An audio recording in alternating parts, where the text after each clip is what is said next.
So I thought I'd talk through part 3 and it wasn't actually recording, so we'll just talk through part 3. So the next step from the door with Jasper and I would be to get someone outside the door, knocking, and then me going. So I'd get Ben stood on the outside, he'd knock on the door, and then I'd mark and reward without moving, and then he'd knock on the door, mark and reward a few times. Then we'd do stage 2, which is moving towards the door, again mark and reward, and then obviously stage 3, opening the door, and stage 4, greeting.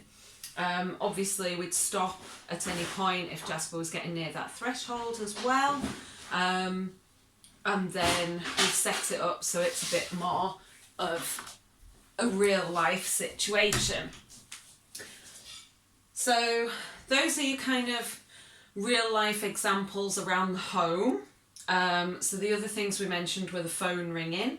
So just briefly, you would start that by just setting your volume on your phone to go off, but very low volume. Mark and reward, no reaction to that.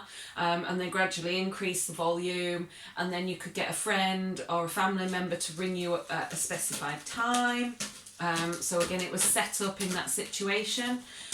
Same with the TV, if you can pause or if you can mute, or even set it up on your phone or your computer so it's on YouTube, so it's specific to what your animal reacts to, whether it's other animals on the TV, whether it's a certain theme tune, things like that. So we're just managing those training situations. So remembering the key things are to keep them below threshold, to keep the sessions nice and short, just see what these two are doing, and to make sure your timing is in the right place. So if we take it outside the house, I'll give you a few examples outside of the house, and then I'll just do a quick recap of the kind of whole schedule of training in general.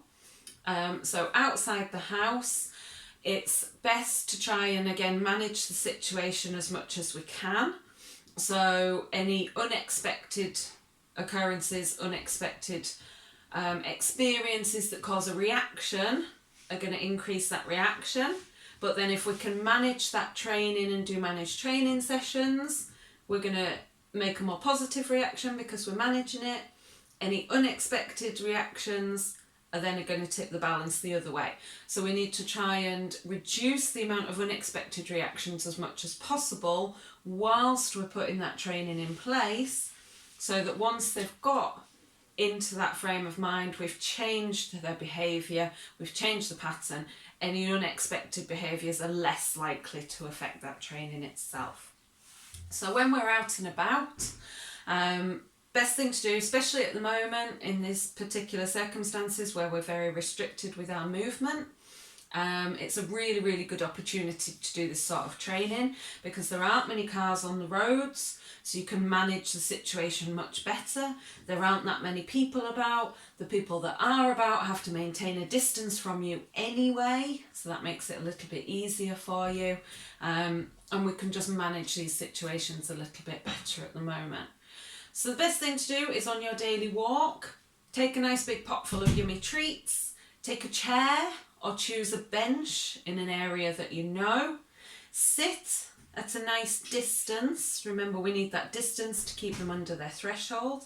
Sit at that nice distance away from people, away from cars, away from whatever that trigger is, and just mark and reward that non-reaction to the trigger. So when you first see the dog appear, if it's a dog that they react to, for example, watch your dog. As soon as your dog notices the other dog, but before they react, we want to mark and reward that. Keep marking and rewarding as the other dog walks past at that nice distance, so your dog's nice and calm. Once they've gone out of view, they're out of sight, then we can relax, we can have a bit of a sniff, we can have a mooch around, we can let them have a sniff, just let them relax and be a dog. Keep an eye out for that next dog coming. When they see the next dog come, mark and reward before that reaction, mark and reward as the other dog passes by. Once the other dog's out of sight, we can relax, let them have a bit of a chill. Short, sweet training sessions. So if you're making this part of your daily exercise, go and sit in your spot at the distance where you can watch these things go by. Then go for a little walk. Let them have a little relax. Let them just be a dog. Come back to your spot. Do it again for a little bit longer. The cat's just deciding to climb on the TV stand, so I'm just trying to see what mischief he's causing. He's a very funny cat. Go for another little walk and then do another little session. So the sessions want to be nice and short to keep those dogs below their threshold. Make sure they're not getting too stressed by repeating this exercise too many times. We want to keep them nice and calm, short, sweet sessions. So just to recap, we want to work our marker word. Make sure that marker word is really strong and make sure that association with that marker word is really good. We want to keep them under threshold for this training. If they go over threshold, if they get too excited, too wound up, they're barking, they're lunging, they're not listening, they're pulling, it's gone too far. They're not going to be able to listen and concentrate in that state of mind. So remove them away, give them a break, take away whatever the trigger is, just let them calm down and either try again later in the day or another day or so on. So keeping them below threshold. What helps us to keep them below threshold is managing the situation. So trying to create those training situations and reduce any unlikely occurrences happening. So if we're on a walk, we're going to try and avoid people, if it's people they react to, whilst we're doing this training, unless we've set up that particular session. We're going to turn our phone on silent if it's the phone ringing, unless we're getting someone purposely to ring us in a training session. We're going to stick a note on the front door saying, please don't ring the doorbell, text me if you need me, or call me if you need me. So they're not knocking on the front door unexpectedly, just whilst we put this training in place. So just manage that a little bit. So that's your distance. Keep that distance to help keep them under the threshold. You know, don't be afraid to overdo the distance, because it's much better to go further away and succeed and get closer than it is to be too close and fail and get them over threshold and upset them and have to give up on that training session. You know, we want a good training session rather than to have to give up and leave it. The other way is if it's sounds, if it's noises, do your volume.